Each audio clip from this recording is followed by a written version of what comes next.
ಸ್ವಲ್ಪ ಮೇಲ್ ಬರಬೇಕು ನಿಮ್ದು. ಹಾ ಇನ್ನಲ್ಲ ಅವ್ರನ್ನ ಕೈ.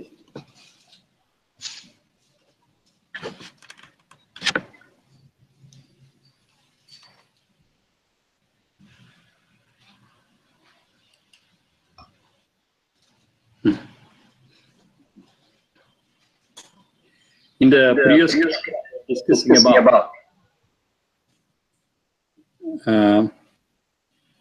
one mantra from Atharva 5:30:17.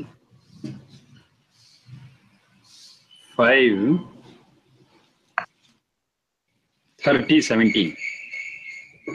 Ayam lokaha priyatamo devanam aparajitaha yasmai tvamiham mrityave dishta purusha jagnishe sachatvan hayamasi mapura jaraso mruthaha.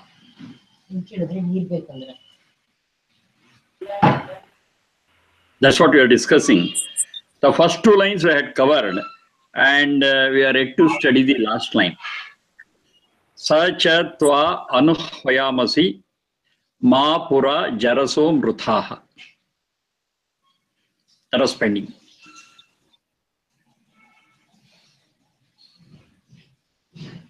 Hvayamasi, the root is hvay ahvane.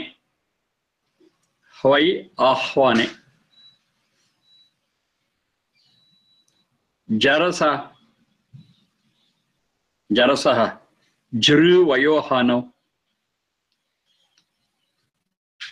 Mruthaha, mring pranatyagi.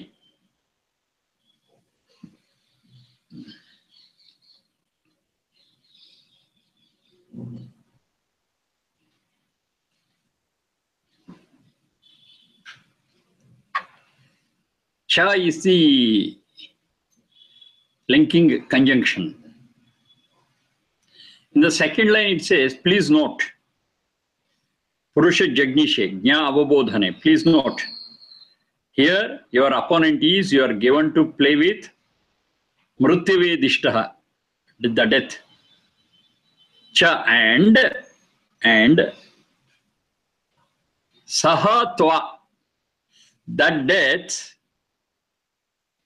is, with reference to you, Anuhvayamasi, is inviting you for a duel, a fight. It's a challenge for you. The grammar point is Hayamasi, Hvayahvane. If it is having a suffix called Anu, it means it's an invitation for a challenge. It's an invitation for a duel. Otherwise, Anu used to follow. That's the usual meaning of the word Anu.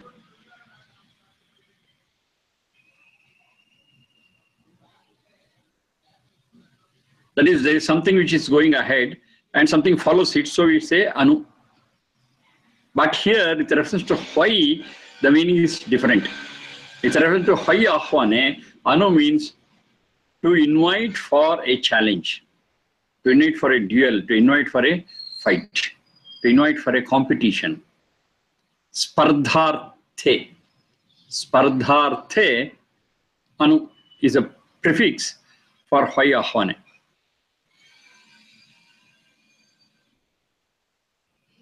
Now that death is inviting you for a duel, is inviting you for a fight, for a competition. Now what is the contention? Mapura jaraso mruthaha. Jarasaha pura, before old age. Ma mruthaha, don't die. Don't shed your sharir indriya manas until it is really dilapidated and old.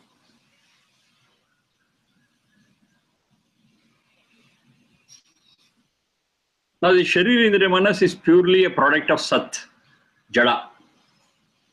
And the nature of jada is overuse, it gets depreciated and loses its functionality.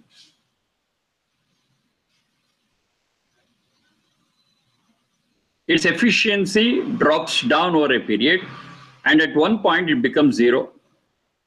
It becomes a scrap. That's the nature of any jada for that matter.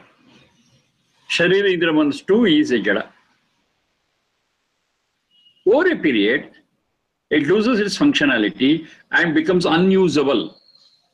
It becomes obsolete, scrap. Then what happens? The Atman throws it out and gets out. And that's what we call it as death. Now, this death, when the whole Sharirindra Manas becomes a scrap and leaving it, is understood as a timely death. Timely death. That's how it should happen. We should be able to use this tool, Sharirindra Manas, to the maximum extent possible.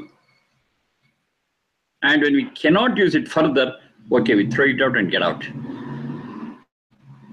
Whereas, when this is really capable of doing it, but because of foolishness, we make it disabled, then it's called as an untimely death.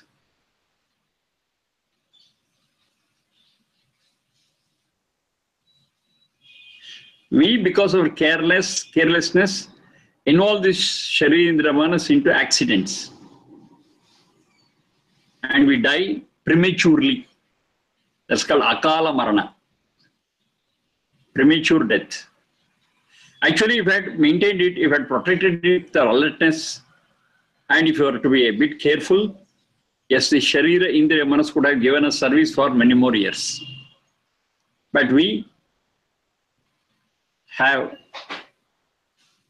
really spoiled it because of carelessness, and we get involved into an untimely death. Now here the mantra says, there's a challenge for you to involve yourself in timely death and not untimely death. Charasaha pura mamruthaha. Now comes the real essence of this mantra. Of course, it's a game. It's a challenge. You are invited for a challenge. You are invited for a competition. And we are sure that we are going to lose this competition 100%. We can never win this competition because our opponent is death. Nobody has won death. But for Satchidananda. Satchidananda is beyond death. Other than that, every one of us, we are bound to die. Nobody can win.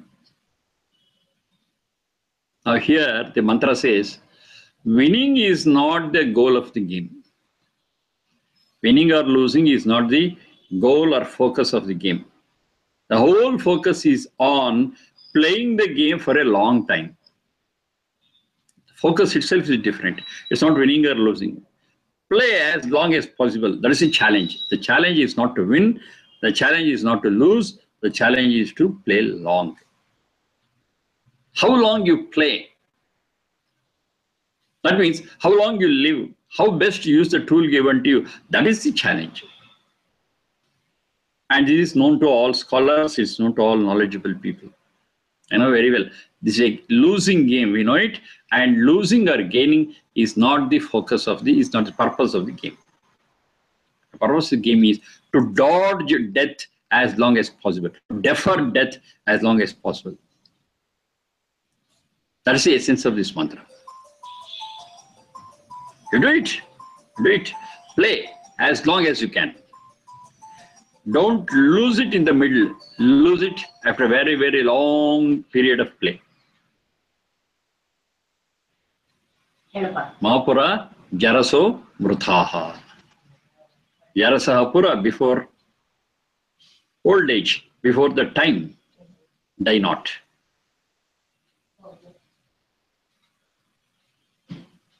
So this is with reference to the previous mantra what we are discussing. Namaramahe, we shall not die. Then it says we shall not die. But that very sentence is not right, because we are prone to death one day or the other. We cannot escape death. But it says Namaramahe. Then how do you understand this Maramahe? We shall not die. The meaning is we shall not die before old age. We shall not die until the tool is totally dilapidated, totally unusable. That means we shall die at the right time. We shall not die prematurely. Namaramahe means the meaning It carries the meaning that we will not die prematurely. That's all. How do I get that meaning? When I study the second mantra of Atharva, 5:30:17. So when I study both mantras, 1 second, please. I help it. ಆಯ್ತು, ಏನಿಲ್ಲ, ಇನ್ನೊಂದು ಅರ್ಧ ಗಂಟೆ ಬಿಟ್ಟು ಮಾತಾಡೋ, class ಮುಗಿಸ್ಕೊಂಡು ಮಾತಾಡ್ತೀನಿ.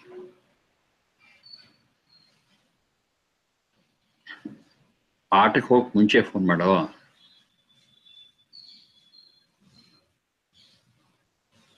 ಸರಿ ಸರಿ, ಆಯ್ತು ಓಕೆ. ಇಲ್ಲ ಕ್ಲಾಸ್ ಮುಗಿಯೋದು ಎಷ್ಟೊತ್ತಿಗೆ? ಅಲ್ವೋ, ಕ್ಲಾಸ್ ಮಧ್ಯೆ interval.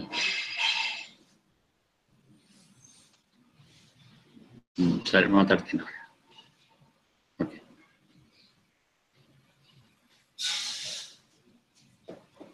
The whole enjoyment of the game is in playing for a long time. So in these two mantras are studied side by side. They are complementary. Then you'll understand that Namaramahe means not to die prematurely. We are going to die, it's fine. They cannot escape death, if not today, tomorrow. One day or the other, that tool has to be shed. That's fine. But we'll use the tool to the best extent possible and will not shed it prematurely, is the final essence of the previous mantra supported by this mantra. Namaramahe, it means Mapura Jarasomruthaha.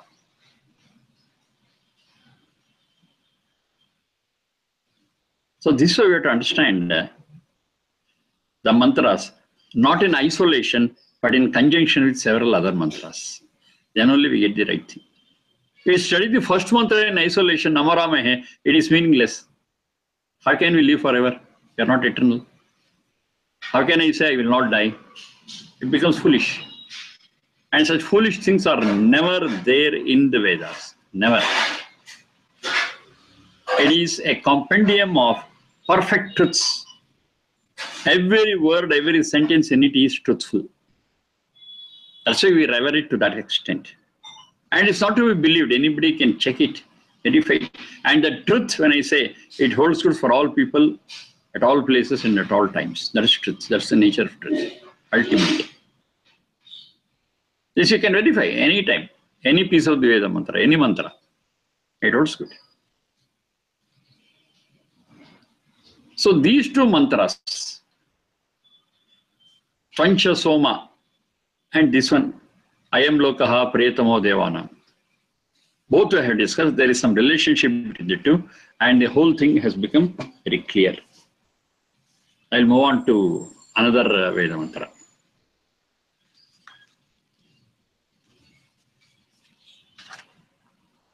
This is also from Atharva. This is Atharva 6.19.1. 6.19.1. Punantu ma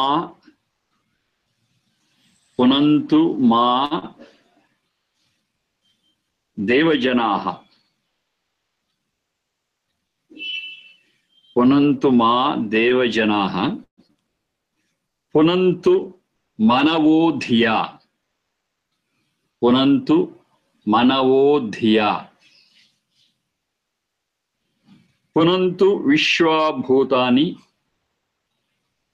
Punantu Vishwabhutani.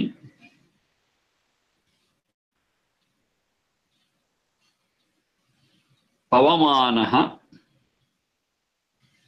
punatu ma. Pavamanaha punatu ma. This is Atharva 6.19.1.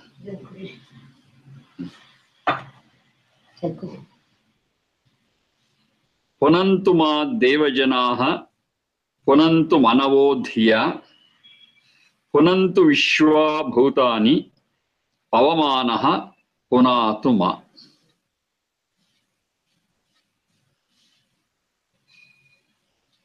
Now there is one word which is repeated again and again.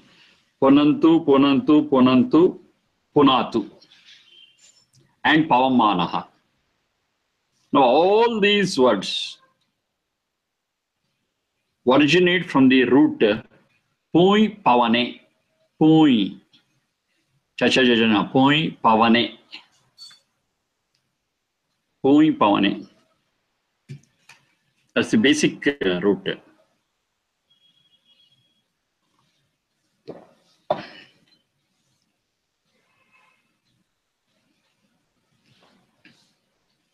Pui pavane. That is to purify. That's the meaning of it. To purify, to cleanse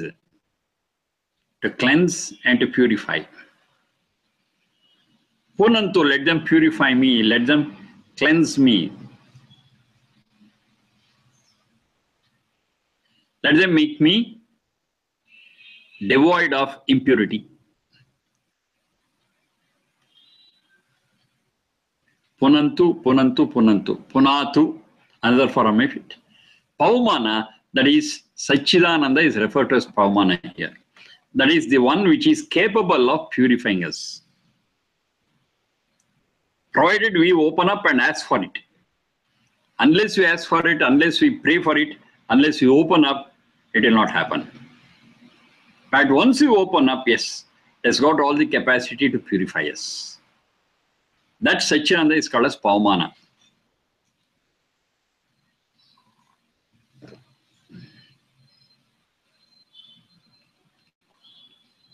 Pavamana is the name to the same Satchidananda, which has got the capacity to purify us. And say purify us, it's very clear, it's to purify our souls.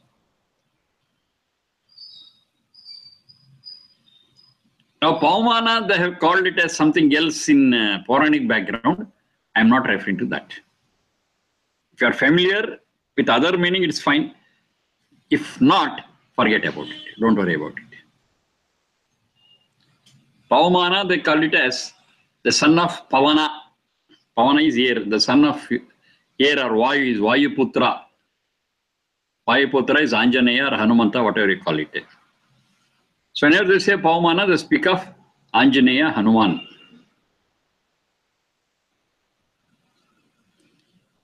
And they speak of different reincarnations of this Pavamana. Basically, is Hanuma. That is in Treta Yuga. And when it comes to Dwapara Yuga, he is known as Bhima.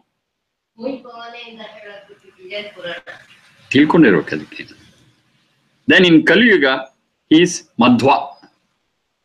Madhvacharya. He is a reincarnation of the same Pavamana. Hanuma, Bhima, Madhva. This is the way they explain it. But when you're discussing this Pavamana in the Vedic context, in the Vedic framework, all these things will go out.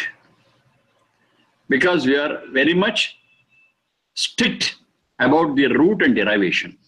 So it says Pui Pavane, from that comes the Pavamana. There is a Satchidananda which can purify us all. That's the only force which can cleanse us, our souls. So Pavamana is the same God, also called as Pavamana, because it has got the capacity to cleanse us and purify us.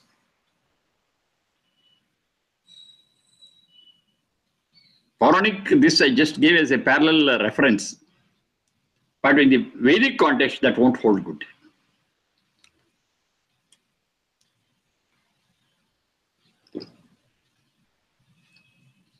Punantuma Deva Janaha. Deva. The root we know, Divu Krida, Vijigisha, Vyavahara, Jyoti Stuti, Moda, Mada, Swapna, Kanti, Gatishu. Devo Danat, that's another definition from Nirukta. Anything that is capable of giving is a Deva. And I have discussed several times that Deva is split into two. One is the Jada Deva, another one is Chaitanya Deva. Both give, of course, both give. Both donate, contribute, share.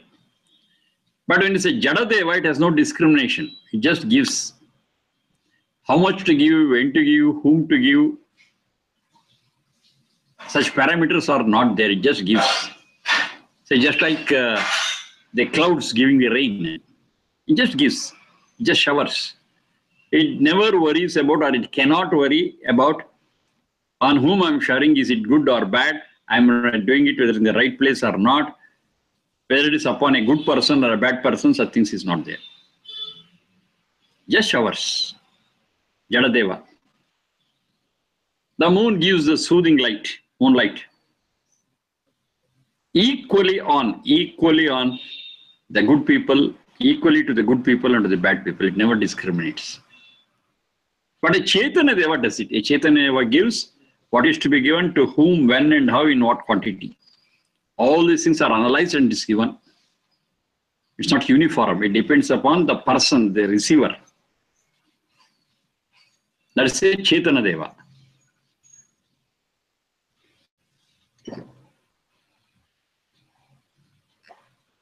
Chaitanya Deva is different from Jadadeva. Deva Janaha. So it's very clear, it refers to Chaitanya Deva. Got so many Chaitanya Devas. So all these Chaitanya Devas, I open up, I pray. Punatuma Deva Jana. Let all these knowledgeable people around me, let all these noble people around me, let all these people who are leading a good life around me, let them purify me. How do they do it? It's not by pouring water. Pouring water, cleanliness is for the body, but the whole mantra is speaking about the purity of the soul. So it is number one, accompany with them. Company with them. Be with them. And gradually it will happen. Search for the company of good people. What do you call it? Satsanga. Janatam Sangame Mahi. It's another piece of the Veda mantra. I'm not giving the meaning on my own. It has got some support from the other Veda mantras, which I've been telling and again and again. When you have to understand one particular Veda mantra, you have to look into other Veda mantras also, which will supplement, which will complement the meaning of one Veda mantra. Janatam Sangame Mahi. Janatam, knowledgeable people, that's Devaha, Deva Janaha. Let me be with them, Sangame Mahi. Let us be with those people who are knowledgeable. Had done some sadhana for like guides, mentors to us. Yes, we shall be in their company. Once we are in their company, things will start happening. Because we'll be looking at their way of thinking, we'll be looking at their way of talking, we'll be looking at their way of doing things. That itself will work for us as a role model. But we have to be with them.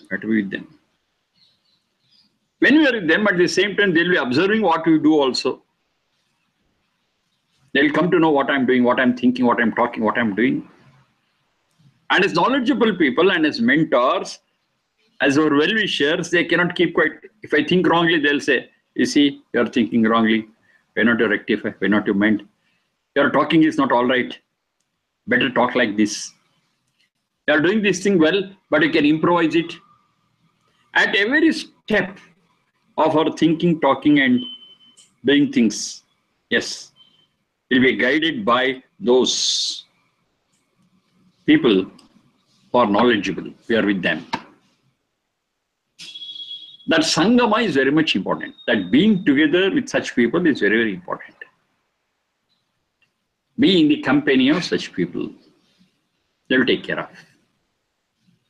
And another very important thing is, they are a rich source of knowledge and experience. They are a treasure of knowledge and experience.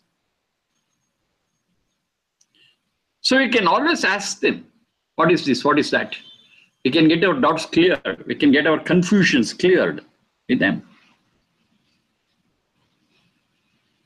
Now, a confused soul is impure.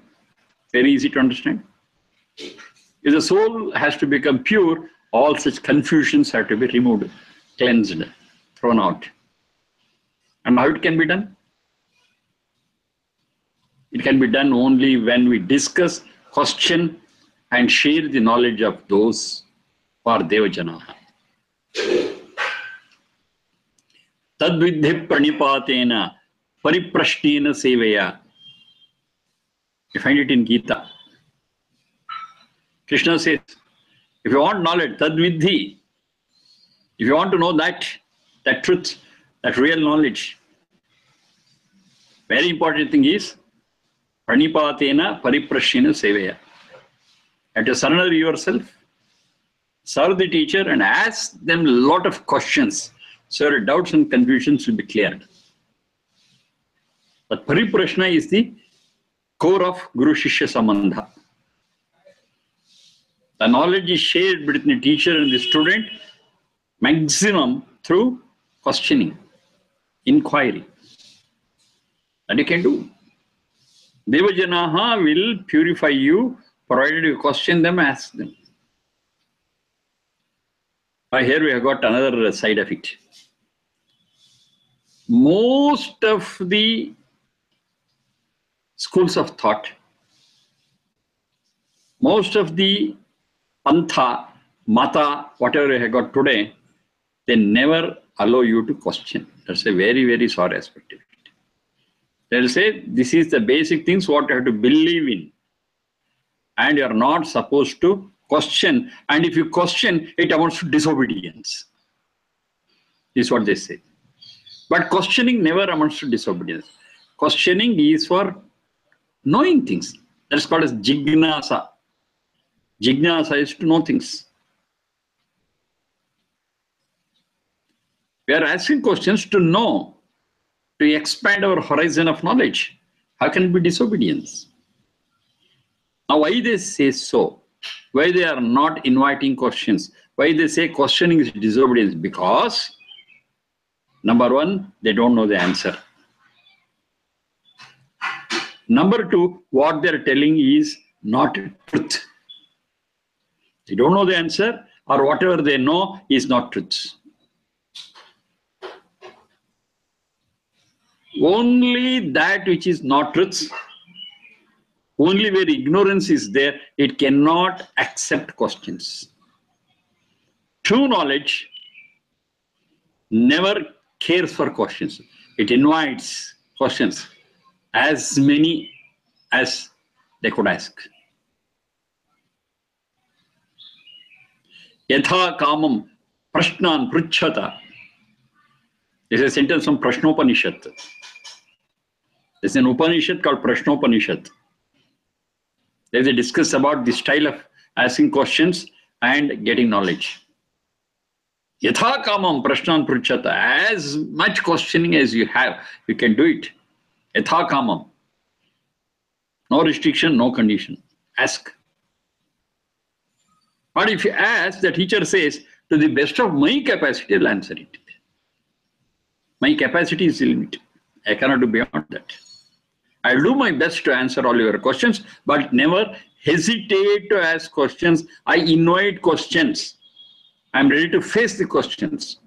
I will not say questioning is disobedience. I will not say questioning is not allowed. No, questioning is allowed 100%. If I know, I'll explain. Excellent. If I don't know the answer, both of us search for the answer together. Over. What is the problem here? But if I want to establish myself as omniscient, I know everything, as a sarvajna, which is not a truth, then I fear questions.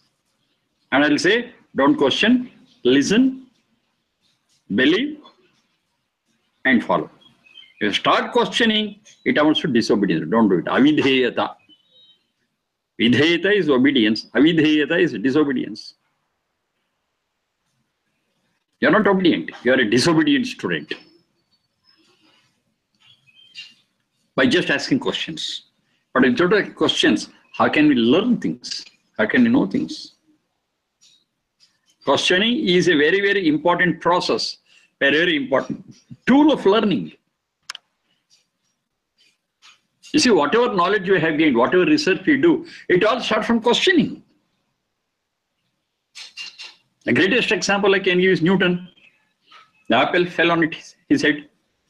He had kept quiet as other people did. Nothing would have come out. He said, why? He started questioning, why it fell on my head? Why it fell? Why it didn't go up? That was his query. When he started questioning that falling of an apple on his head, okay, the whole gravitational force, the law, so many things, they unfolded. And what was the cause? The cause was the question. Questioning is the best tool to expand our knowledge, to gain knowledge and experience. We cannot say no to questioning. Only those people who don't know the answer or know the wrong answer, is they are afraid of questions. It cannot happen. It cannot happen. Vedas always insist on discovering truth. And the discovery of truth happens only by questioning, not otherwise. Tat avishkarta. Yuyam tat satya shavasa. Avishkarta. Mahitva. What is it? Avishkarta. Discover. Search for truth. And search for truth will move only on the wheels of questioning, not otherwise. So questioning is supported. And elsewhere it says, Krishna also says, Samshayatma vinashyati. Samshay is doubt.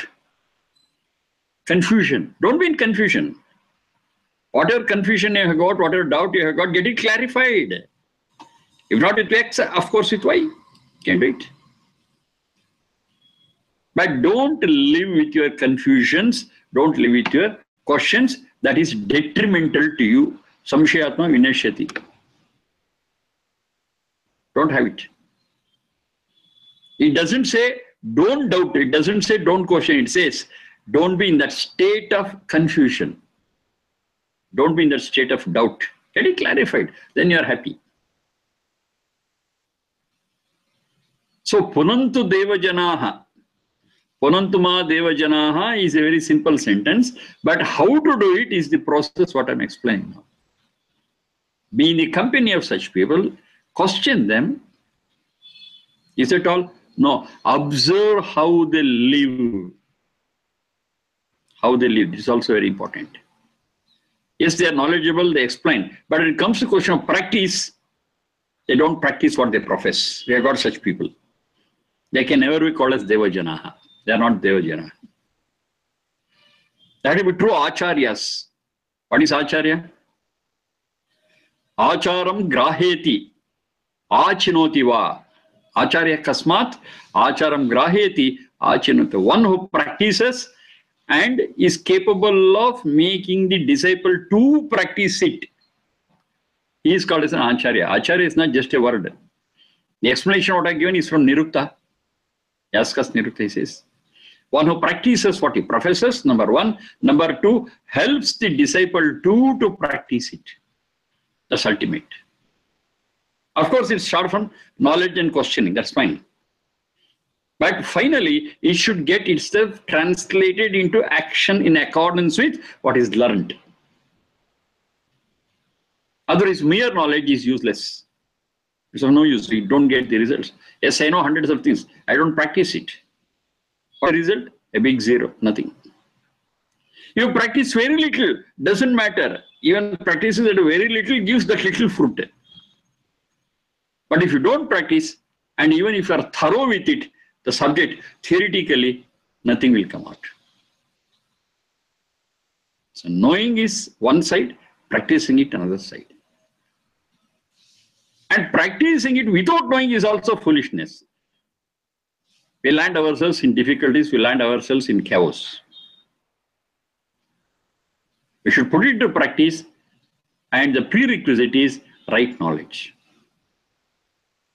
Both have to go hand in hand.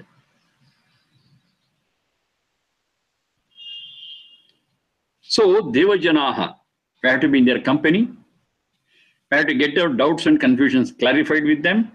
We have to observe how they live, how they lead their life, and that becomes our real role model. Mere theory will not help us.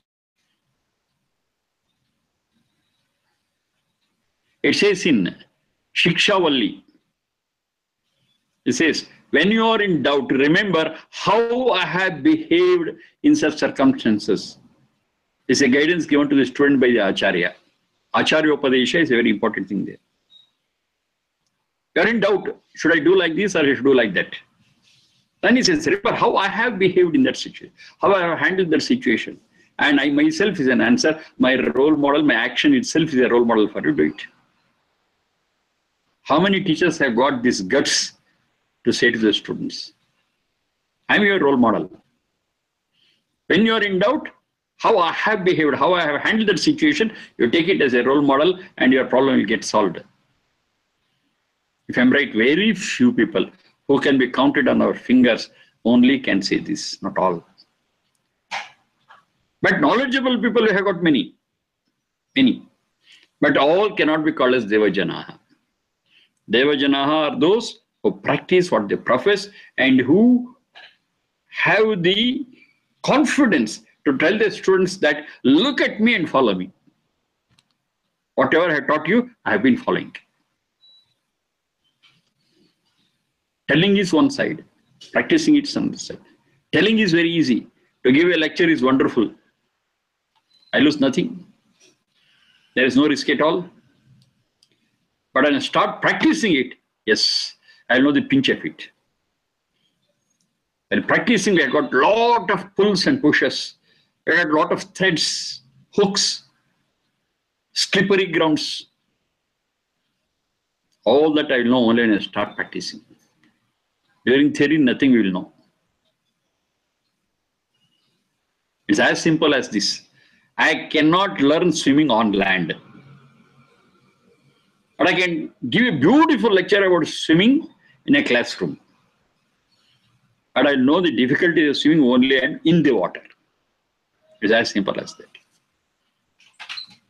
Whether the theory I have learned in the class is really helpful or not, it will be decided only I'm in the pool, in the water. Suppose that theory, some shortage is there, doesn't matter. You dive into the pool and you learn swimming. Then you can come back to theory. See, the practical thing is very, very important. Theory will not help me. A Devajana or a teacher or an Acharya, he is one who can explain, who can teach and also show how to do it by doing himself, by practicing it himself. Panantuma Devajanaha. Suppose we are in such company, suppose we have got such good teachers, Acharya, mentors, guides, will not our souls get purified? As simple as that. Yes. Whatever lakkhana is there, whatever kusamskara is there on our souls, yes, it gets purified. Because in such company, who can give us the knowledge, who can show how to do it by their own actions. Wonderful. Punantu ma devajana. Just I got 3 words. Punantu ma devajana. When I go deep into it, when I study it in the light of different other complementary Veda mantras, this is what finally comes out of it. We should be in the company of good people. We should listen to them, should observe them and follow what they do. Punantuma devajanaha. Yes, there are many other lines that we'll discuss in the coming classes. Thank you very much. Namaste. Anand